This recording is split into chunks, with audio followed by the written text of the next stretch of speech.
Baiklah, kita akan langsung kembali kepada Casey yang mungkin adalah satu lagi kisah untuk dikongsi kepada anda semua. Hello Casey.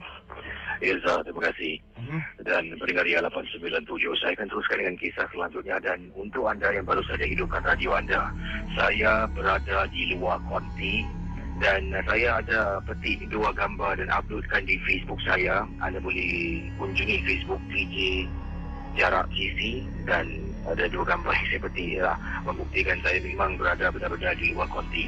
Baik, awal tadi bila saya berjalan ni, kawasan ni ada tadi terperangkap ada pemuka tangan terkena dengan sarang laba-laba dan saya kan cuba kedengarkan. Sebenarnya awal tadi saya memang rasa seram sejuk dan sekarang pun rasa sedikit meremang-remang sebab biasalah cerita-cerita misteri seram ni kita akan mempunyai perasaan sedemikian, tapi saya akan cuba lawan dan kita akan teruskan kisah selanjutnya. Assalamualaikum warahmatullahi taala wabarakatuh. Casey dan juga para pendengar misteri jam 12. Nama saya Rafida.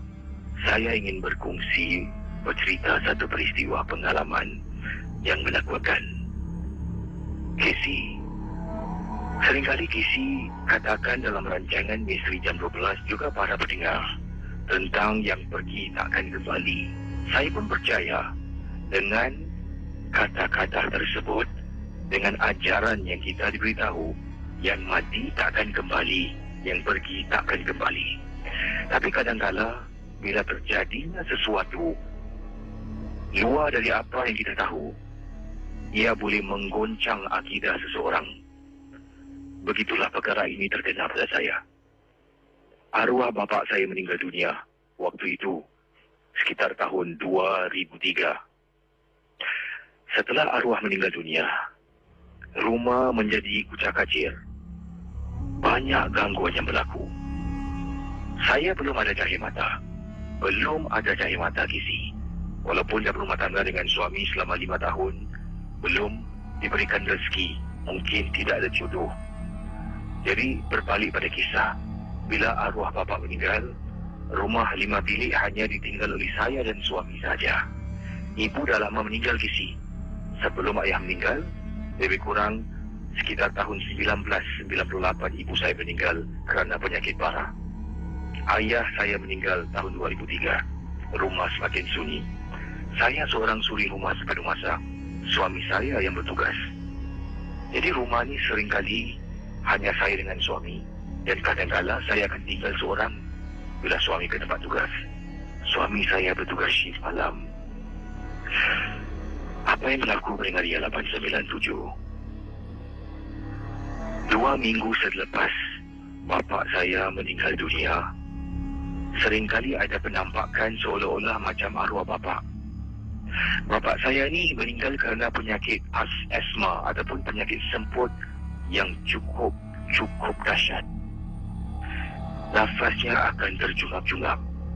Setiap malam, kalau dia terkena serangan semput, dia akan tidur macam biasa. Tapi cara dia bernafas memang menakutkan.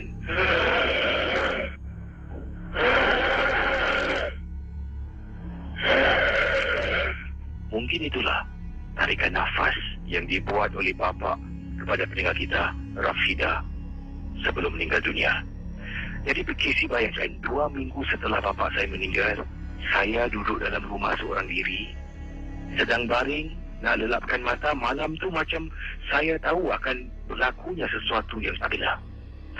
Sedang nak cuba kulik kiri, kulik kanan nak dapatkan tidur, saya terdengar Casey, suara bapa saya bernafas 2 minggu setelah dia meninggal dunia.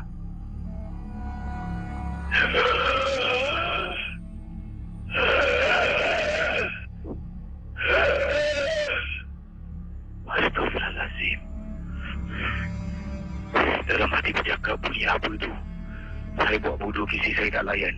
Semakin saya diam, semakin kuat, Astaghfirullahaladzim. Semakin saya diam, semakin kuat, semakin menjadi-jadi bunyinya Casey. Saya terus telefon suami. Casey, saya telefon suami 2-3 kali baru dia jawab. Bila suami saya jawab, Casey nak tahu? Saya tanya, bang buat apa bang? Wah, abang tengah rehat nak makan ni. Kenapa awak belum tidur? Bang, awak kejap. Belum sempat saya bersuara. Awak, tu bunyi apa tu? Ya Allah, abang, kenapa abang cakap, bang? Abang dengar, abang minta maaf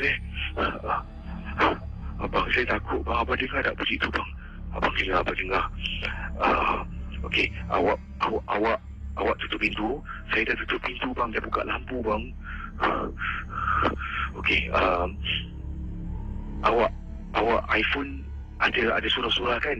Awak buka surah tu, tenangkan diri Nanti abang cuba tanya kawan abang boleh cover sekejap, abang balik Abang balik cepat, bang Tinggaria 897.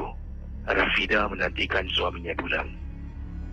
Setelah lebih kurang 45 minit, suami tak telefon. Dengar bunyi pintu terbuka. Rafida sangkakan suaminya pulang. Rafida pun bangun keluar dari bilik. Buka pintu, tengok ruang tamu gelap. Pintu depan tertutup rapat. Astaghfirullahaladzim. Casey, Rafida masuk balik, tutup pintu. Kemudian telefon suami abang, kat mana bang? Abang jangan driving. Lagi 15 minit abang sampai. Rupa-rupanya yang buka pintu, yang dengar orang masuk, bukan suami. Akhirnya, setelah suami pulang, suami suruh saya bungkuskan beberapa helai baju dan pergi ke rumah kakak untuk bermalam di sana. Suami hantar, kemudian suami terus bergegas ke tempat tugas. Dengar ya 897 FM. Hari-hari berikutnya, suami dan Rafida berusaha mendapatkan bantuan pakar. Setelah pakar datang menyimak rumah, gangguan bukan berhenti, masih juga ada, tetapi secara bertahap-tahap berkurangan. Terima kasih, Casey.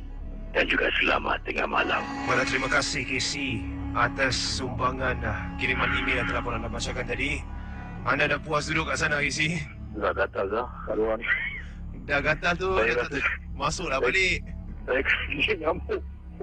Okey, saya lari sekarang. Okey, baik. Terima kasih. Okey.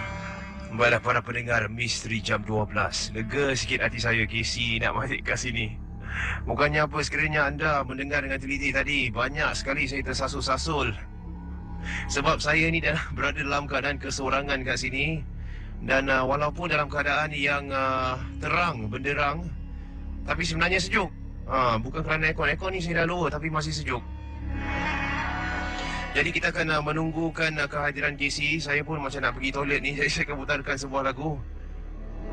Tapi jangan takut, tak lama. Jadi jangan ke mana-mana, akan kita kembali selepas ini. Yang ini dari Kak Putri katanya. Apa khabar Casey? Khabar baik. Kak Putri ingin berkongsi satu peristiwa dan kisah yang ingin Kak Putri ketengahkan ini berlaku di rumah jiran. Waktu tu sedang kunjungi rumah jiran sebelah yang dah pun berpindah lah. Jadi walaupun jiran sebelah dah tak berjiran lagi, tapi kami tetap berhubung. Ya, kami katanya sebabnya kami rapat dah macam adik-beradik sendiri. Jadi bila Kak Putri kata jiran sebelah berpindah, anaknya baru bersalin waktu tu dan baru balik rumah dan masih dalam hari. Waktu kalau tak silap kakak baru 4 hari keluar dari hospital. Dan bila sampai di rumah tu agak lewat lah, sekitar pukul 8 lebih malam. Dan sedang kakak duduk di ruang tamu, katanya anak kepada kawan kakak ni dah pun penat, jadi dalam bilik tidur. Dapat masuk bilik sekejap lah, tengok cucu dia. Wah, comel betul, baring di sebelah ibunya. Jadi kami pun berdua keluar, tak nak ganggulah orang yang sedang berehat. Kakak pun duduk tanya khabar, sedang berbual-bual. Tiba-tiba sedang kakak bercakap ni dengan ibunya di ruang tamu, kisi 8 lebih malam, kakak terdengar bunyi suara bayi. Jadi kakak diamlah. Mungkin ibunya di dalam, ibunya akan uruskan. Makin lama makin kuat, bayi tu menangis tak henti-henti. Jadi terasa ganggu. Jadi kakak pun katalah, tegur pada kawan kakak jiran sebelah ni. Kata Kak Putri, tu cucunya nangis tak henti tu. Tengok kejap lah, mak ni tak dengar ke? Lepas tu jiran kakak kata, mana ada budak nangis? Dekat telinga kakak ni dengar jelas sangat kisi budak nangis. Iya ke? Dengar tau. Jadi tak puas hati, kami berdua berdiri masuk dalam bilik. Memang benar, budak tu, anak tu, cucunya lah, dengan ibu sedang nyenyak tidur di atas katil. Kemudian keluar balik. Bila keluar, perasaannya berbeza. Mula-mula nak ajak berbual, Kemudian dah bertukar menjadi sesuatu yang tak dapat dilupakan. Kemudian kakak kata, okey tak apalah, aku balik dululah. Pendengar Ria 897 FM. Bila Kak Putri balik, kakak memandu Casey. Jalan menuju ke tempat letak kereta, ingat lagi. Tempat ini di kawasan Admiralty. Naik atas tingkat 4. Sebab itulah parking yang kosong. Bila dah masuk 8 lebih malam, bila sampai, sedang berjalan masih dengar suara bayi Casey meringik, tak tahulah datang dari mana. Kakak hanya istighfar dan baca apa yang tahu. Sampai dalam kenderaan, kakak terus putarkan CD-CD surat suci. Sepanjang perjalanan Casey, dari Admiralty kakak pulang ke rumah kakak, iaitu bertempat di kawasan Bishan. Kakak baca tak henti-henti. Sambil itu putarkan CD surah-surah, ikut baca sekali. Sampai rumah, Alhamdulillah, katanya Kak Putri, suara bayi menangis tak pun ikutlah. Ayolah Casey, itulah pengalaman peristiwa yang tak dapat dilupakan. Terima kasih Casey. Pendengar Ria 897, saya akan teruskan dengan kisah kiriman email selanjutnya ini yang dikirimkan kepada saya dengan kiriman ini dihantarkan ke ria@mediacorp.com.sg. Yang ini entah benar kisahnya, tapi bila saya pilih kisah ini untuk saya ketengahkan di udara Ria, mungkin ada kebaikan dan boleh kita pelajari sesuatu dari pengalaman berikut ini. Kisah yang disentuh. Ini amat penting sekali. Daripada seorang gadis yang ingin saya gunakan nama samaran beliau, Hana bukan nama betul. Katanya, Casey tolonglah, jangan Casey sebut alamat email yang tertera. Sebab saya tak nak sesiapa yang kenal saya tahu tentang perkara yang berlaku pada saya. Sebenarnya perkara yang saya ingin ketengahkan adalah rahsia. Rahsia yang saya simpan. Dan rahsia ini ibu dengan abah saya tidak tahu. Tapi makcik saya tahu tentang perkara ini sebab saya rapat sangat dengan dia. Dan dia seolah-olah dah macam ibu kandung saya sendiri. Rakan M12. Katanya Hana, beliau pernah kenal dengan seorang lelaki di Facebook. Pada mulanya lelaki itu telah pun PM beliau ataupun PM beliau untuk berkenalan. Dia tak layan. Tapi lama-kelamaan lelaki itu seolah-olah menulis kata-kata manis yang saya baca dan terus berkenan. Dipindikkan cerita, sebenarnya kata-kata puitis yang ditulis bukan puitis. Itu adalah mantra. Supaya saya sentiasa teringat pada dia. Supaya saya sentiasa tergila bayang. Saya tak pernah jumpa. Tapi entah macam mana perasaan ini meluap-luap. Nak berjumpa dengan lelaki yang saya kenal melalui Facebook. Pada mulanya dia hantarkan mesej. Dia tanya apa khabar, boleh berkenalan? Saya tengok gambarnya. Bukan orang samaran, malah gambarnya sendiri. Dia bergambar dengan rakan-rakan, dengan motosikal, dia pergi bercuti, sebab Facebooknya tidak private. Jadi rakan misteri jam 12, kata Hana. Kemudian dia mula hantar kata-kata puitis yang ringkas. Selamat malam, aku harap kau dalam keadaan yang baik di samping orang yang tersayang. Diri di sini masih menanti jawapan untuk berkenalan dengan orang di sana. Mula-mula tak ada apa-apa pun. Yang pelik aneh tentang SMS ataupun message PM. PM yang dikirimkan pada saya. Lama-kelamaan Casey, setelah lebih kurang kami seolah-olah lah, saya bukan rakannya. Tapi setelah seolah-olah menjadi kawan di Facebook selama sebulan lebih, dia mula hantar kata-kata puitis yang saya baca penuh. Setiap kali baca, malam nak tidur saya akan terbayang. Akan teringat dengan dia. Sampaikan saya bangun tengah-tengah malam, saya PM, message dan saya tunggu depan komputer untuk dia reply balik message saya Casey. Begitu dahsyat keadaan saya pada ketika itu. Jadi saya pun ceritakan hal ini kepada makcik saya yang saya anggap sebagai ibu kandung. Makcik saya kata mungkin setiap mesej kata-kata cinta puitis yang panjang yang dia kirim tu bukan puitis. Mungkin itu mantra yang saya dah terbaca penuh. Nasib baiklah, tindakan itu dapat dihentikan. Saya terus katanya ban dan tidak lagi friend dengan dia di Facebook. Malah saya blok dia dari Facebook saya. Makcik saya dapatkan saya rawatan, berjumpa dengan seorang pakar yang telah pun membantu. Saya nak ucapkan ribuan terima kasih dahulu ini pada makcik saya dan seorang pakar yang bernama Encik Abdul Kadir yang telah turut membantu saya. Casey, kalau tidaklah saya membawa perkara ini kepada makcik saya rasa saya pun dah gila bayang dan mungkin tak tahu apa berlaku terjadi pada diri saya. Saya ingin nasihatkan kepada semua anak-anak gadis, kalau berkenalan dengan rakan-rakan yang tak dikenali di Facebook, berhati-hatilah. Nak-nak bila lelaki tersebut mula kirimkan kata-kata puitis yang panjang berjela, jangan baca. Jangan terjerat. Terima kasih, Casey. Hello? Ya, halo. Hello, siapa di sana? Saya Iba sini. Iba, ada kisah seram yang ingin anda ceritakan? Okey, saya kerja sebagai security guard. Okey, waktu ni saya bertugas dekat Pioneer Road. Saya relief guard lah. So, dekat situ memang tempat dia keras lah. Normally kalau pergi clocking, kita pergi gila-gila lah pasal 2 orang kan. Jadi bila waktu saya pergi clocking, perkara macam benda-benda macam ini bagi saya biasa lah. Jadi satu ketika tu kawan saya cakap, Iba, Nari kau tolong aku clocking boleh tak? Jadi saya cakap, kalau seminggu 5 kali aku asyik tolong kau aja, ini macam tak payah kerja lah, saya cakap. Dia cakap tak ada lah, tempat ni keras. Saya cakap keras kasih lembut lah, otomat lah. Saya cakap kau kerja, aku pun kerja. Jadi dia cakap saya, kalau kau nak tolong, tolong. Tak nak tolong, tak apa lah, dia cakap. Tapi saya cakap, okey lah. Saya memang cakap lah, kita kawan kan.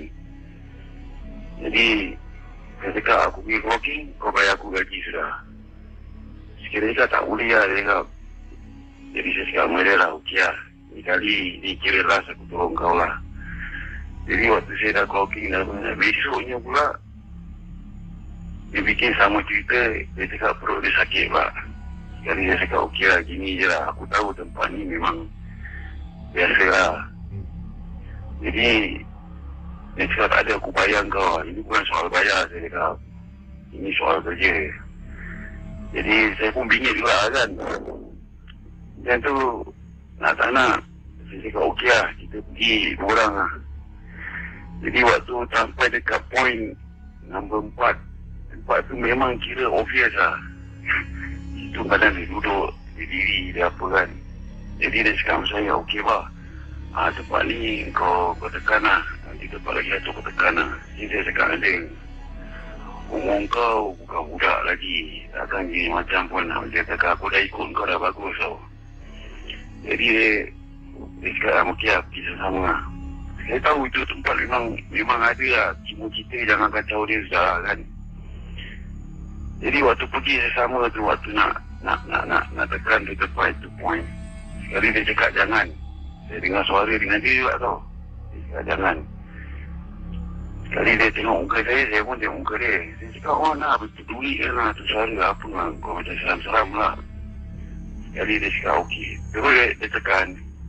Dia tekan kemudian tu buat tu Syah. Memang tu benda memang kita nampak. Terang-terang kan. Tapi tak pernah nampak muka. Jadi bila satu, itu hari kira sama-sama kira kena loteri ni masalah, saya ingat kan. Jadi saya cakap okey jangan lari. Saya cakap apa-apa pun jangan lari. Kira dah macam lama apa. Cabut-cabut. Saya sekali dah jangan lari. Sekali ni ini benda keluar. Saya tahu tak. Dia bila tengok kita, terus terang saya cakap kira muka dia macam telur lah. Tak ada apa-apa, tak ada mata, tak ada hidung, tak ada apa. Kawan saya tinggal dengan saya bulat-bulat. Terus saya pun jalan lah. Esoknya, terus saya cakap saya nak tukar tempat kerja lah. Pasal itu kira the first adalah lah. Memang saya biasa nampak tapi tak pernah nampak dia punya wajah dia. Dia punya muka tak pernah nampak. Itu ketika saya nampak dengan dia live ni, saya cakap, alamak. Terus saya cakap dengan bos saya buat bising, alamak, lu pergi kacau macam apa buat kacau, lu berani lu sendiri kerja lah. Lain orang kerja 1-2 hari, gua kerja sini dah 2 bulan lah. Terus dari itu lah. Tapi terus terang dia cakap, saya kira mukanya telur lah. Kira telur apa lah, telur asin ni. Ni saya nak tanya, saya amat orang kata tu curious jugalah nak tahu. Sebab saya ni belum pernah nampak. Jadi anda, bila anda menampak tu mukanya, anda berada berapa jauh dengannya? Dekat-dekat, macam satu tapak aja. Satu tapak aja. Dan Terus terang saya macam perkara macam gini semua bagi saya biasalah, ada orang takut kan. Tapi macam kita pun rasa takut-takut juga. Tapi dah biasa nak cakap takut macam mana pun saya dah tak tahu lah. Pasal saya kampung pun dulu duduk kat kaki bukit. Kaki bukit tu macam-macam sejarah orang Melayu kita. Orang buat orang tuju-tuju lah. Ini sampuk dia sampuk dia. Orang dulu tahulah kalau berdendam apa lagi. Orang pakai orang punya kira orang punya kalam lah. Jadi perkara macam ini kira lumrah. Kadang saya jaga tempat nasi road pun sama juga. Malah terima kasih kerana sudi berkongsi cerita. Saya sanjungi keberanian anda. Tentu sekali kalau saya berada di tempat anda, saya tak tahulah. Terus terang saya cakap, saya Tak adalah. Sebenarnya satu ketiga nanti awak dah kata orang dah tahu ni semua bagi awak biasa lah. Kalau tak ada dia, tak adanya kita. Ini makhluk pun Allah Ta'ala punya kan. ya. Seram-seram juga. Tapi kira macam ignore aja lah. Okey Syah, terima kasih Syah. Okey, terima kasih kerana sudi. Waalaikumsalam warahmatullahi. Baik saudara, saya terima daripada Yusri. Beliau berkongsi pengalaman begini kisahnya. Saya satu ketika dahulu pernah dekat bus stop. Oh salah, saya pernah satu ketika dahulu berhentikan kenderaan saya. Jaraknya dekat sangat dengan perhentian bas. Jadi apa yang berlaku bila saya nampak dari jauh dekat bus stop perhentian bas tu, nampak macam ada perempuan tengah duduk. Waktu tu agak lewat malam kisi, saya lupa jam berapa. Jadi oleh kerana saya tak nampak ada seorang perempuan tengah duduk, dari jauh nampak macam cantik kisi kata Yusri lah. Nampak Kata Yusri dari jauh macam cantik, macam lawa. Saya pun daripada saya nak berhenti depan, betul-betul jarak beberapa meter tu adalah traffic light. Jadi saya tak berhenti dekat depan traffic light, saya berhenti jauh dari traffic light di tepi bus stop hanya untuk saya mengganggu seorang wanita yang sedang duduk di bus stop ataupun di perhentian bas. Inilah apa nak buat, DP mental tahap maksima tuan-tuan dan puan. Jadi kata beliau, bila saya sedang tunggu traffic light tu, lampu trafik, lampu isyarat tu bertukar, saya pun beberapa kali perhatikan dan tengoklah daripada tingkap saya naik tu, tingkap sebelah tempat duduk penumpang tu, saya turunkan. Turunkan perlahan-lahan.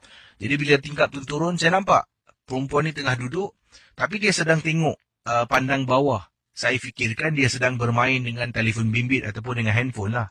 Jadi saya pun action tekan horn lah. Tent, gitulah Tak layan ke si dalam hati. Alamak, sombong pula, jual mahal pula. Jadi bila lampu dah bertukar warna hijau, dari belakang, dari jauh tu ada kereta tu yang horn saya. Tent, sebab saya tak bergerak. Saya pun terperanjat lah. Saya tekan minyak. Kemudian saya toleh tengok dekat perhentian bas ataupun bus stop.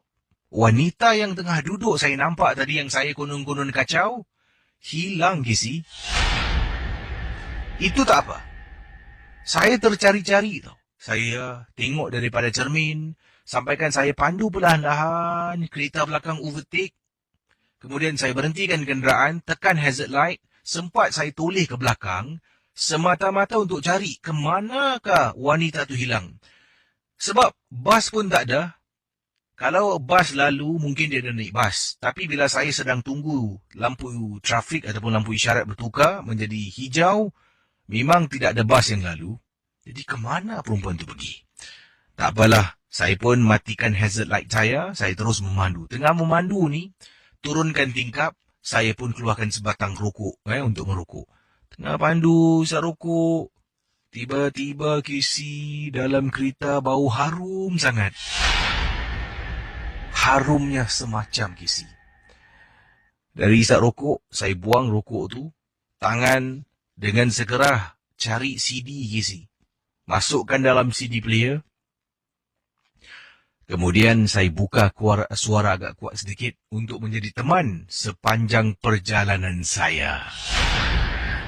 Bersama dengan saya pada pagi ini kita ada Ganisan ya. Ganisan, apa khabar? Ya, kau baik. Ini Ganisan panggilan daripada Jurong Ya, Jurong. Pengalaman yang Ganisan nak ceritakan tentang apa ni? Pengalaman yang lalu dan semalam. Lepas dulu semalam, masa saya jalan, saya ni kerja kat kondominium sebagai pengawal keselamatan. Masa semalam saya kerja tu, masa saya nak beli air kat Clubhouse masa tu, masa nak jalan cross tower tu, ada dengar macam orang menangis. Ini berlaku semalam lah. Ya, malam. Pukul 12. Jadi anda bertugas pengawal keselamatan seorang diri atau ada kawan lain? Ada banyak. Kira 6-7 orang. Oh, ramai tu. Ramai, tapi tempatnya besar sikit. Jadi masa jalan tu seorang diri pergi jalan nak beli air. Masa tu saya dengar orang nangis. Macam tu saya pun dengar sebab dia ni cover yang walkway tu cover. Jadi saya ni tengok ke atas ada orang nangis siapa, tapi semua rumah kat situ tu tutup, orang dah tidur. Lepas tu saya pun buat macam tak dengar lah. Lepas tu saya pergi ke Clubhouse. Tempat tu memang keras lah tempat tu. Memang dia duduk kat sana sebab supervisor saya tetap itu tempat favourite dia duduk kat sana. Saya perempuan macam tak nampak je lah. Lepas tu masa saya beli air tu, saya dengar bunyi nangis yang pitch dia sikit macam tu. Lepas tu saya pun buat macam tadi lah. Saya pun beli air, datang ke tempat. Lepas tu saya pun cakap dengan supervisor saya. Dia cakap mungkin dia kacau ke apa kan. Kan pun kan tak tahu je lah, tak endal je lah. Pagi malam tu, masa nak pergi rest saya tengah cakap dengan phone dengan kawan saya. Saya cakap dah tidur. Lepas tu dia call balik saya. Saya cakap hello. Saya ada lagi seorang cakap hello. Saya tanya, saya cakap hello kan, yang kedua hello tu tak dengar tak? Dia dengar, tapi siapa yang cakap? Dia tanya saya balik. Macam ni tak suka lah. Yang berlaku tu saya dah cakap dengan supervisor saya, dia tak suka. Semalam dia kata, yang lagi satu, sebelum masa saya datang kat sini, baru-baru kerja kat sini, masa rest time ni, kami pun rest lah. Masa nak keluar tu, saya pun kejauhan supervisor saya, Kak bangun Kak, dah masa ni, pasal saya pun nak keluar. Dia datang ke main dia cakap, kau ni kerja kat saya ni, lepas tu kau ada keluar ke atau kau cakap dengan saya? Sebab lepas kau kerja kan, saya cakap lagi ada setengah jam kau ni tidur dulu macam tu. Dia cakap, Kak, saya kerja kat Kak, saya dah keluar, saya tak cakap lagi. Lepas tu siapa yang cakap kat sana? Itulah pengalaman yang saya Jadi walaupun anda ramai orang bertugas tetap kena ganggu tetap memang ini tu paling keras. Tapi saya sedang kerja situ juga. Ini tempat yang anda bertugas ni di kawasan Jurong lah juga sama? Jurong, tapi tak nak cakap jalan tu sebab dah cakap dah, tahu dah kondo ni kondo mana. Okey, terima kasih ya. Sama. Kembali itu dia Ganisan yang berkongsi yang menggunakan bahasa Melayu fasih betul Yang ini daripada Muhammad Iqbal. Katanya, Casey, saya ni baru berjinak-jinak dalam dunia misteri ni. Dan saya pernah ikut salah seorang perawat lah untuk merawat pesakit. Saya ni adalah seorang pelajar tahfiz. Dan selepas saya habis pengajian saya dalam bidang tahfiz menghafal Al-Quran, saya pun mempunyai kerja sambilan mengikut seorang pakcik yang mengendalikan klinik perubatan Islam ini. Dan lazimnya khidmat saya ni akan diperlukan untuk pergi ke rumah-rumah yang mana mangsa ini merupakan mangsa-mangsa sihir. Dan ada kalanya mereka tidak begitu fasih membaca Al-Quran. Jadi saya akan berada di rumah itu membaca 30 juz Al-Quran untuk 30 juz Al-Quran untuk beberapa hari. Jadi Alhamdulillah selalunya selepas membaca 30 juz Al-Quran untuk beberapa hari, keadaan rumah tu kelihatan lebih baik lah. Jadi itulah kerja saya bersama dengan pakar perubatan Islam ini. Dan pengalaman saya yang saya nak ceritakan ini amat meranjatkan sangat-sangat. Waktu saya dipanggil untuk membaca Al-Quran, pada waktu itu salah seorang daripada pesakit ini terkena sampukan dan gangguan jin yang saya fahamkan pada waktu itu, apa jua surah yang saya baca, dia boleh sambung surah-surahnya. Misal kata kalau saya baca surah Al-Baqarah ayat yang ke-26, nanti dia akan sambung dan bacaannya tepat. Itu yang membuat saya terperanjat. Sebabnya saya sebagai seorang pelajar tahfiz ni pada waktu itu tidak kenal dengan dunia, yang mana dunia perubatan Islam. Saya tahu jin tu wujud, tapi saya tidak pernah tahu jin itu mampu membaca surah-surah seperti apa yang saya bacakan. Ada kalanya membuat saya terfikir-fikir bagaimana jin ini mampu membaca. Jadi pakar perubatan Islam ini, saya tak nak sebutkan namanya, memberitahu saya jangan terperanjat, sebabnya ada juga jin-jin yang dipanggil sebagai jin Islam yang juga mampu membacanya. Jadi itulah pengalaman saya yang nak dikongsi sama. Mohon maaf kalau tidak seram, tapi itulah pengalaman peribadi saya. Terima kasih dan selamat tengah malam KC. Jadi itu dia kisah. Terima kasih pada anda yang sudi bersama dengan saya di Ria 897 FM, yang sudi berkongsi pengalaman dan sebagainya. Saudara, kalau ada kisah misteri, anda boleh hubungi saya sekarang di 669-11897. Kiriman berikut ini adalah kiriman email yang ingin saya bacakan sementara saya nantikan panggilan anda. Ini dari pengirim kita bernama Budi. Ada tu pula email sekejap. Okey. Budi berkongsi pengalaman. Beliau bertugas sebagai seorang pegawai polis lah, dan katanya polis ni antara tugasan kena buat rondaan pada waktu-waktu tertentu. Dan kejadian ini berlaku, katanya Budi, ketika beliau sedang buat rondaan di multi-story car park. Bila sampai di salah sebuah multi-story car park di Singapura, dia tak nak sebutkan sebab nanti kalau disebutkan nanti kawannya tahu stesen mana dia bertugas ni lah. Tapi di salah sebuah multi-story car park di utara Singapura yang dikongsi sama. Rakam mendengar Ria 897, memandu dari blok ke blok yang lain, ya, kawan saya yang memandu lah, jadi saya duduk di sebelahnya.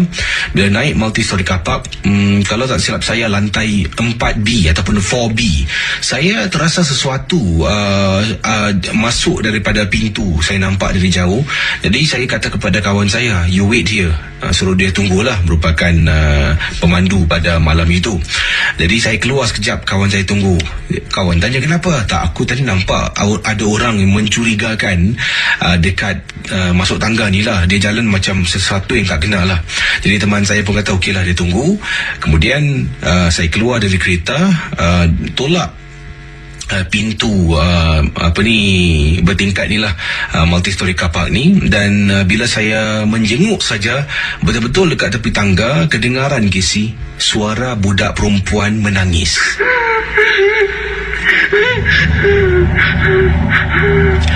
Jadi katanya Budi, bila ada dengar budak ni yang menangis, saya tengok ada orang menangis lah. Saya pun tegur lah budak ni, excuse me ma'am. Saya tanya dia apa dia buat kat sini. Saya tengok ni macam budak Melayu. Jadi saya cakap Melayu lah, apa awak buat kat sini malam-malam, kenapa dengan awak okey tak? Hello, awak okey tak? Jadi saya pun tolak pintu, tarik pintu tu. Saya menjenguk luar, saya panggil kawan saya lah. Kata, bro, come. Kawan saya pun letakkan kenderaannya di tepi tu. Dia keluar dari kereta. Kemudian saya keluar daripada pintu tu sekejap. Kawan saya tanya, kenapa? Why? What happened? Saya pun jelas lah. Saya beritahu dia, ada budak mungkin usianya 15-16 tahun tengah duduk dekat tangga menangis. Jadi dia tanya saya, apa lagi? Tak tahu nak berbual lah ni. Jadi saya pun panggil dia. Dan sebenarnya takutlah sorang-sorang nanti boleh kena tuduh kita molest dia dan sebagainya. Sebab tu saya panggil kawan. Kawan saya masuk tolak pintu. Mana budak ni? Tengok atas tak ada, tengok bawah tak ada. Jadi saya kata pada kawan saya, okay, you go down, I go up. Saya naik daripada tingkat 4B, naik tingkat 5, pusing sampai dekat rooftop, tak nampak orang. Kawan saya turun bawah, saya walkie dia, tak ada orang juga. Naik atas balik, keluar dari pintu tu, katanya Budi. Kawan saya tanya, kau betul tak kau nampak orang? Aku yakin aku nampak perempuan tadi duduk sini. Mana dia hilang? Itulah Casey, takkan sekelip mata budak ni boleh hilang. Jadi bila dalam perjalanan turun ke bawah ni, pusing, tak nampak juga budak perempuan. Tak tahulah, mungkin yang saya nampak tu orang ada buat salah, dia lari dari polis. Ataupun mungkin yang saya nampak bukan manusia. Terima kasih. Selamat tengah malam dari Budi, pegawai polis. Baik, pendengar Misteri Jam 12. Satu lagi kisah sebelum saya berehat seketika dengan berkongsi lebih banyak lagi pengalaman-pengalaman anda. Ini bercakap tentang gerai makanan. Saya ada mengumpul beberapa kisah berkaitan dengan gerai makanan. Ini datang daripada Nora. Kata Nora, saya pernah meniaga KC. 2 kali meniaga gagal. Saya sebenarnya tidak ingin menyalahkan orang, akan tetapi saya hanya berkongsi pengalaman saya. 2 kali berniaga, 2 kali saya gagal. Saya berpindah ke tempat lain, mula lagi perniagaan tetapi tetap gagal. Apa yang terjadi? Saya dapat tahu gerai saya telah pun disihir.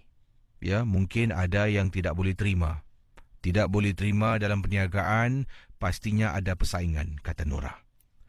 Jadi bayangkan, saya ni sebenarnya gerai yang pertama. Saya yang pertama ada di sana. Saya menjual makanan nasi lemak.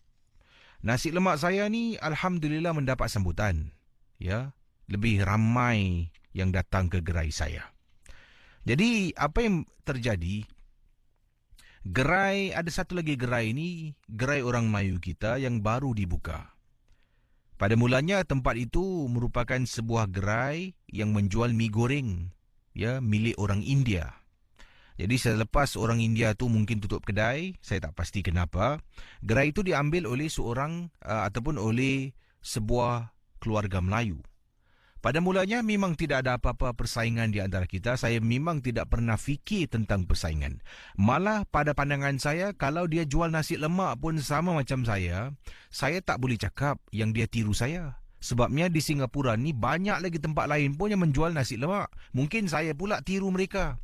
Jadi sebab itulah, pada pandangan saya, rezeki di mana-mana, rezeki ini adalah pemberian Allah. Kita hanya berusaha dan bekerja dengan jujur, dengan amanah, dan rezeki akan datang dengan sendirinya. Casey, mulanya saya dapat tahu mereka menjual nasi ayam. Dan juga goreng-gorengan seperti nasi goreng, mi goreng dan sebagainya. Itu 2 jenis makanan yang mereka jual. Apabila mungkin agaknya melihat queue yang begitu panjang di gerai saya menjual nasi lemak, mereka mula juga menambahkan menu nasi lemak dalam menu mereka. Ya. Jadi apa yang berlaku bila mereka jual nasi lemak, queue saya ni kalau panjang, yang tak sanggup nak beratur akan pergi ke gerainya. Saya tak kisah. Kita berkongsi. Kalau untung, sama-sama untunglah. Tapi masalahnya sekarang, saya rasalah pada pandangan saya, kata Nora, empunya diri ni, kalau boleh dia nak bulut semua pelanggan-pelanggan saya, suruh melanggani ataupun pergi ke gerainya. Casey, pada mulanya saya dapat lihat ketegangan yang berlaku. Sebabnya bila saya nampak mereka, saya cuba senyum, mereka buat-buat tak nampak saya. Kalau kita jalan, kita pergi pasar yang sama. Kadang-kadang terserempak, saya cuba ada eye contact. Mati-mati tak nak pandang, tak nak tengok saya. Saya faham, Casey. Mungkin persaingan begitu kuat dalam hidup. Kadang-kadang memang ada persaingan dan mereka rasakan mereka nak bersaing dalam perniagaan ini. Okeylah, kita berbaik ajalah. Sampaikan satu tahap, saya rasa ada sesuatu berlaku, saya harus tutup gerai saya dan pindah ke tempat lain untuk mula berniaga. Antara perkara yang berlaku, Casey, sejak mereka menjual nasi lemak, sejak mereka berniaga dekat gerai tersebut, malam-malam hari, pelanggan saya datang. Ya, datang dekat saya, bawa nasi lemak yang saya jual, katanya basi. Kak, nasi kakak dah basi lah. Pada mulanya macam tak percaya. Tak pernah saya masak nasi basi. Datang ke si. Mungkin saya rasa agaknya, yalah, nasi lemak, kalau kena dengan timun, diperap, disimpan lama, boleh jadi basi ke si. Jadi lama kelamaan bukan satu, malah ramai juga yang datang, katanya nasi basi, sampaikan pelanggan-pelanggan saya ni lari pergi dekat gerainya. Tak kisah, tetap saya terus berniaga, Casey. Tetap saya terus berniaga, saya terus mencari rezeki dengan cara yang jujur dan halal. Pendengar Misteri Jam 12, yang paling menyeramkan, salah seorang customer saya. Ya, salah seorang customer, pelanggan saya yang membeli nasi lemak saya. Kebetulan, Casey, beliau adalah seorang perawat, tukang obat. Bila dia datang dekat gerai saya, dia pun memanggil saya dekat tepi. Katanya, Nora, boleh tak Wak jumpa Nora sekejap? Dia tarik saya keluar jauh daripada gerai. Kemudian dia kata, Wak nak bantu Nora. Wak rasa gerai Nora ni ada orang hantar barang. Pada mulanya saya ketawa. Saya kata, tak adalah Wak. Nora tak perasan ke? Gerai Nora ni macam tak ada orang je. Saya terdiam. Mungkin tak musim tak orang nak makan nasi lemak. Ya ke? Tapi kenapa gerai yang ujung yang baru buka tu ramai orang makan nasi lemak dia? Kemudian saya rasakan mungkin kebetulan sajalah. Wak itu pun memberitahu, Nora, kalau Nora nak tahu, Wak boleh nampak dekat atas gerai Nora ada makhluk besar sangat bersayap sedang tutup gerai Nora. Jadi orang tak nampak. Dan juga ada tak kejadian aneh berlaku baru-baru ini?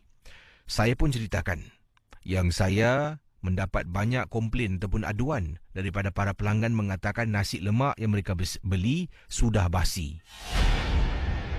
Jadi dari situ saya tahu mereka bermain kotor. Pakar ni cuba bantu. Setiap kali pakar ni bantu, besok lusa dia akan hantar yang lebih dahsyat, yang lebih kuat. Sampaikan saya kata pada pakar ni, Wak, sudahlah Wak.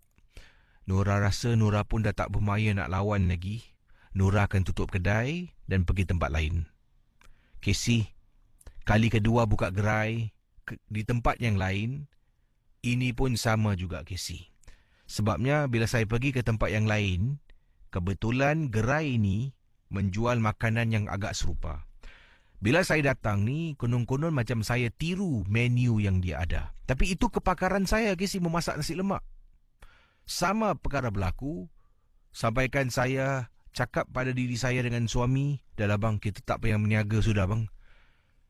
Sedih, Casey, melihat sikap dan sifat orang Melayu kita ni mementingkan diri sendiri dan menggunakan cara-cara tertentu untuk menjatuhkan orang lain. Misteri Jam 12. Saudara boleh hubungi saya di 669-11897. Sementara itu saya nak sampaikan pengalaman berikut ini. Ini kisah berkenaan satu kejadian. Ini datang daripada Ijal. Beliau berkongsi satu peristiwa yang mana Ijal kata, saya ni bertugas di sebuah stesen minyak. Di sebuah stesen minyak di Singapura. Waktu kejadian berlaku, saya sebenarnya ternampak seorang wanita ni masuk tandas. Dan lazimnya, Casey, tandas wanita kuncinya akan diserahkan di kaunter pembayaran. Jadi kalau wanita, orang perempuan nak masuk tandas, dia harus pergi ke kaunter minta kunci, baru dia masuk dalam tandas. Kemudian dia keluar tandas, kunci balik pintu tandas tu, dia akan serahkan balik kunci tu di kaunter pembayaran. Tandas lelaki tak perlu pakai kunci. Keluar masuk bila-bila. Ini adalah ciri-ciri keselamatan. Takut wanita tu dihendap, takut ada orang menceroboh masuk menggunakan tandas wanita. Jadi kejadian ini berlaku waktu tu belum ada kereta masuk. Tapi ada seorang wanita kisah saya nampak masuk dalam tandas. Masuk dalam tandas dan saya nampak dia tutup pintu tandas. Jadi maknanya dalam tandas wanita tu ada orang. Tengah duduk bermain dengan handphone dekat tepi. Tiba-tiba saya ternampak seorang perempuan lagi datang. Kunci tandas wanita ni seringkali menggunakan keychain yang besar Casey. Ada keychain ni sebesar 2 telapak tangan. Besar. Kenapa agaknya? Kerana kunci tandas yang kecil, yang satu tu, kalau taruh sembarangan boleh hilang. Dah banyak kali dah kunci hilang. Oleh kerana itu, supervisor kita menggunakan keychain yang besar sebesar 2 telapak tangan hanya untuk meletakkan satu kunci yang kecil, jadi tak hilang. Jadi seorang wanita ni saya nampak keluar daripada stesen kedai di stesen minyak tu, dan kata Ijal, saya ternampak dia pegang kunci sebab keychainnya begitu besar, memang prominent sangat-sangat. Yang saya hairan, macam mana wanita tadi ni yang sebelum ni saya nampak masuk tandas? Adakah pengguna tandas sebelum ni lupa nak kunci tandas? Tak apa. Wanita tu pun jalan sampai nak dekat depan tandas tu, saya tegur dia. Miss, sorry ya, inside the toilet got someone. Saya beritahu dia dalam tandas tu ada seseorang. Dia pun berdiri dekat luar tandas. Dan dia berdiri rasa resah gelisah. Dia tengok kiri, tengok kanan, tengok jam. Mungkin dia betul-betul nak buang air kecil sangat-sangat. Jadi saya pun angkat tangan, lambai-lambai dekat wanita tu, suruh dia ketuk pintu tandas. Wanita tu ketuk. Saya ni tengah duduk, perhatikan dari jauh. Tak ada respon Casey. Ketuk lagi. Kemudian saya dapat lihat, wanita ni, dia tarik pintu tandas. Pintu tandas dikunci Casey. Ini bermakna dalam tandas tu ada orang. Ketuk-ketuk lagi. Tak keluar-keluar. Rasa macam Jadi wanita ni bertanya pada saya, you sure inside got someone? Saya pun beritahu, saya nampak ada orang masuk. Kenapa tak ada respon Ketuk lagi. Saya pun tolong dia ketuk. Tak apa. Kemudian saya kata, okay, you try opening the door. Saya suruh dia buka pintu. Dia pun masukkan kunci, pusing kunci tu. Dia tarik pintu. Tandas gelap. Dalam tandas tak ada orang. Dia tengok saya. No one lah inside. Ayo, you ah. Saya kena marah Casey. Dia masuk tandas, tutup pintu. Dan saya yakin saya nampak orang masuk dalam tandas tu. Casey, saya tak puas hati. Saya pergi dekat belakang stesen minyak. Kami ada CCTV camera. Saya ulang balik dekat waktu yang saya nampak ada orang masuk tandas. PS, katanya di sini Sebenarnya saya tak dibenarkan untuk tengok video kamera tu. Tapi saya tak percaya yang wanita tu kata tak ada orang. Saya cuba rewind dekat tepat pada waktunya, saya tengok. Memang tak nampak orang pun Casey. Tak ada orang lalu, tak ada orang tarik pintu, tak ada sesiapa pun. Sampailah wanita ni keluar, dia tunggu, dia pusing tengok saya, dia angkat tangan, dia ketuk pintu tandas. Langsung tak nampak orang, tapi saya yakin bila saya tengah duduk, saya nampak ada perempuan masuk dalam tandas tu. Kalau Casey nak tahu, ini adalah salah sebuah stesen minyak di kawasan, tak perlulah saya sebut, barat lah, di kawasan barat Singapura. Kisah berikut ini adalah satu peristiwa yang ingin saya sempurnakan, datangnya daripada pendengar kita. Dan pengalaman ini dari seorang pendengar kita yang bernama Seri. Seri katanya, saya adalah seorang pendengar MJ12 yang suka sangat mendengar rancangan ini setiap malam. Walaupun ada kalanya saya takut, dan saya sedang mendengar sekarang ini kiriman email saya dari Bandar Baru Uda. Okey. Katanya Seri, peristiwa yang saya nak ketengahkan apabila saya pulang agak lewat malam. Setelah saya pergi rumah kakak ipar lah, duduk di sana. Suami saya ni kerja kapal, jadi jarang ada di rumah. Paling-paling pun kalau dia duduk rumah, dia akan keluar dan akan terus bekerja. Kadang-kadang selama 3 minggu hingga 3 bulan. Wah, lama tu akan berada di rantauan lah, khususnya di atas kapal. Dan saya lazimnya akan berada di rumah seorang diri. Dan selalunya saya akan duduk di rumah kakak saya. Sebabnya rumah saya ni seorang, dan suami selalu nasihatkan saya, kalau mungkin rasa tak sedap hati, takut, ataupun ada kes-kes jenayah di kawasan rumah, dinasihatkan saya tidur di rumah kakak ipar.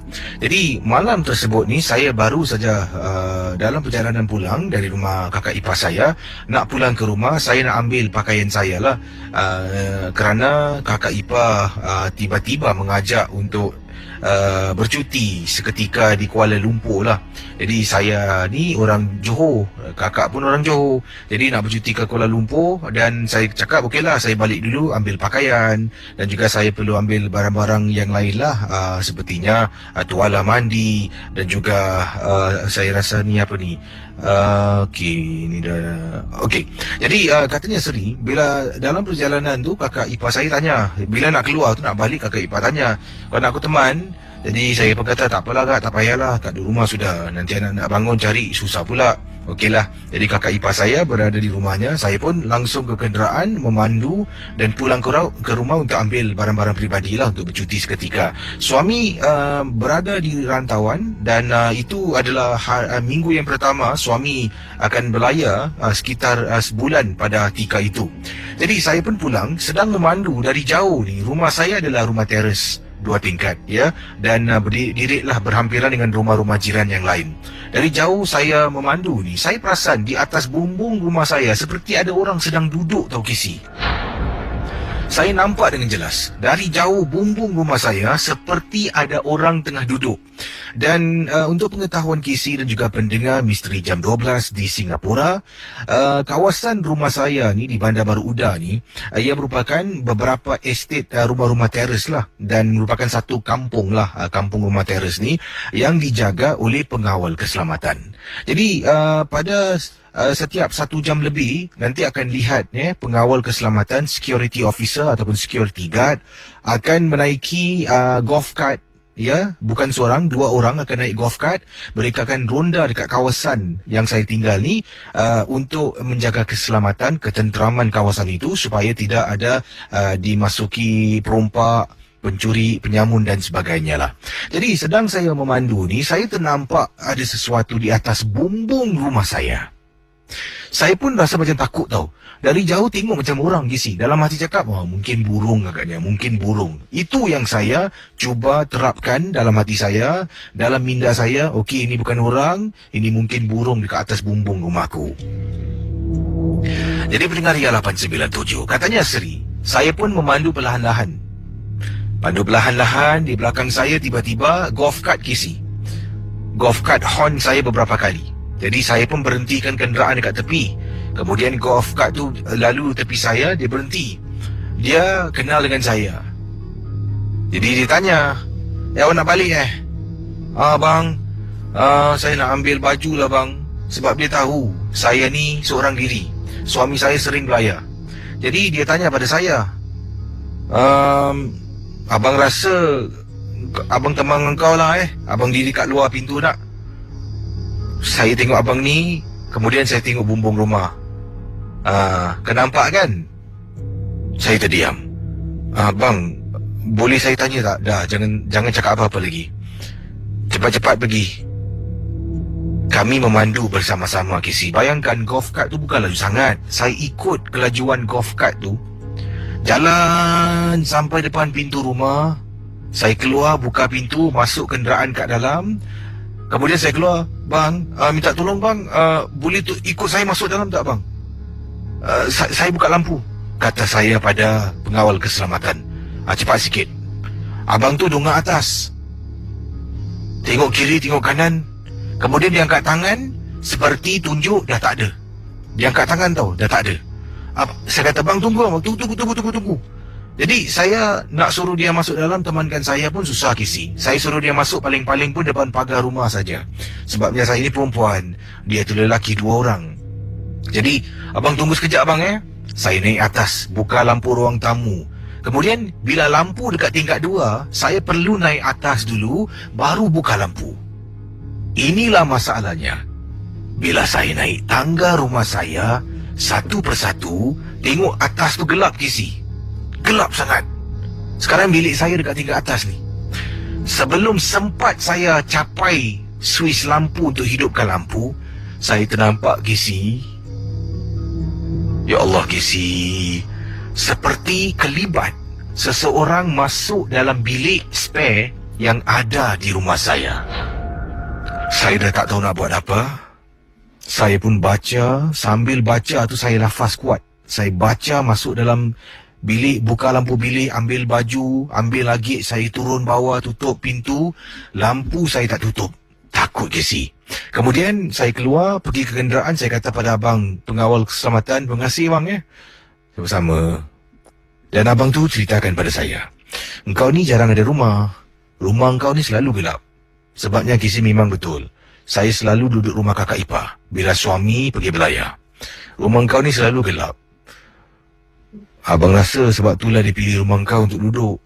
Engkau ada baiknya kalau ada masa dengan ada duit sikit, engkau panggil ustaz datang, simar rumah, buat doa selamat sikit dalam rumah engkau tu Terima kasih bang Dan kemudian saya berlalu pergi dan tinggalkan kawasan rumah saya. Itulah pengalaman saya, Casey. Terima kasih dan juga selamat tengah malam. Misteri Jam 12. Kisah berikut ini datang daripada Kak Latifah berkongsi, Casey, kejadian ini berlaku, saya pernah telefon anak saya di hospital.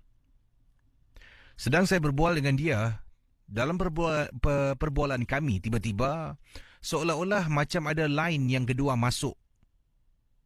Sedang saya berbual dengan anak yang berada di hospital. Bayangkan, Casey, kata Puan Latifah. Sedang cakap, macam mana dah bagus. Saya tidak sempat untuk datang menziarahi anak saya pada waktu itu. Sebelum ini saya telah pun datang ke hospital untuk ziarah beliau, tapi ada waktu yang saya tak boleh pergi sebabnya suami saya bekerja. Jadi saya terpaksa duduk di rumah dan hanya berbual bertanya khabar dengan dia. Saya sedang bercakap dengan anak saya di telefon rumah. Apabila saya terperanjat, terdengar suara yang paling menakutkan, seolah-olah suara garau yang ada di hujung talian. Ini anak saya yang masuk hospital ni adalah anak perempuan saya. Saya gunakan nama samaran mungkin Ida, bukan nama sebenar. Hello Ida. Ni Mak lah. Mak, ada apa Mak? Minta maaf lah dah semalam hari ni Mak tak dapat datang. Yalah, Mak ni kan kalau bapak kau tak ada, Mak takkan datang. Susah nanti nak jalan sana, jalan sini. Tak apalah Mak, saya faham. Ni Ida tadi makan apa Ida? Doktor dah kasih ubat belum Ida? Anda bayangkan. Jadi kata Kak Latifah, ketika sedang berbual dengan anak ni, tiba-tiba suara garau tu masuk. Saya ingatkan, saya tengah cakap-cakap dengan anak, tanya khabar, cakap pasal hospital, makan ubat, dah makan ke belum. Keluar suara garau, ingatkan anak saya ni tiba-tiba tertidur dan berdengkur. Saya pun kata, dah.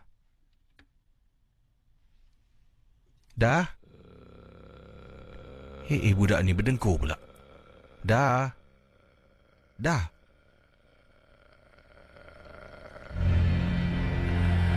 Pendengar Ria 897 FM. Tiba-tiba, dalam suara garau tu, saya dengar dekat belakang. Background suara garau, anak saya suaranya halus. Memberitahu saya dengar. Katanya, Mak, mana orang ada tidur? Kenapa Mak cakap tidur? Saya dengar dengan jelas. Apabila saya periksa, katanya di sini, ya, bila saya periksa, saya bercakap dengan anak saya kata dia dengar suara saya dengan tepat, dengan jelas. Tapi saya bila mendengar suaranya, agak jauh.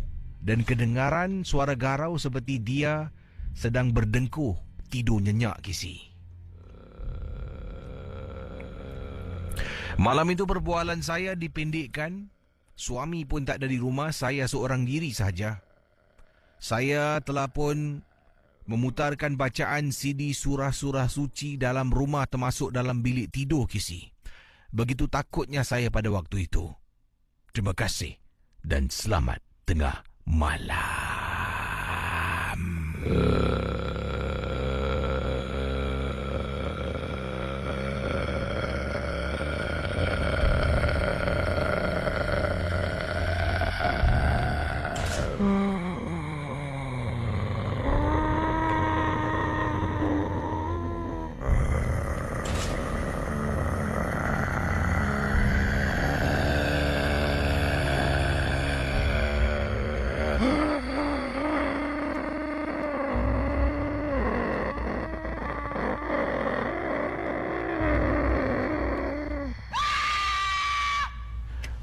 Seram pula kisah Kak Latifah berkongsi pengalaman. Akhirnya perbualannya terganggulah. Kak Latifah kata beliau terpaksa letak telefon kerana dah tak tahan, terlampau takut bila mendengar suara garau di talian yang beliau gunakan untuk berhubung dengan anaknya.